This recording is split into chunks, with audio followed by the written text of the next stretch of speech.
Donald Trump aurait convenu que les États-Unis cesseraient de fournir des armes aux combattants des YPG kurdes et que Washington combattrait des organisations terroristes aux côtés d'Ankara, incluant l'État islamique et le Parti des travailleurs du Kurdistan.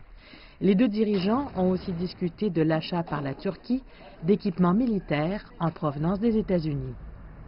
Vendredi, le ministre turc des Affaires étrangères, Mevlut Cavusoglu, a annoncé que le président turc Tayyip Erdogan avait eu une conversation téléphonique très importante avec le président américain Donald Trump.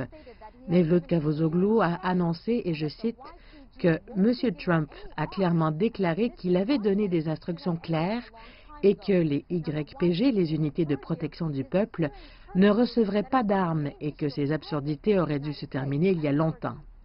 Les YPG mentionnés ici sont le groupe kurde syrien qui a été la source de conflits entre la Turquie et les États-Unis. La Turquie les considère comme une organisation terroriste en raison de leur affiliation avec le PKK, le Parti des travailleurs du Kurdistan. Cependant, les États-Unis ont établi un partenariat avec les YPG dans la lutte contre l'État islamique et ont armé le groupe depuis un certain temps maintenant. Sans spécifier le groupe YPG, la Maison-Blanche a confirmé qu'elle ajusterait le soutien militaire fourni aux partenaires américains en Syrie. C'est une victoire majeure pour Ankara, car le gouvernement se plaint de la question et a même remis en cause l'alliance américaine.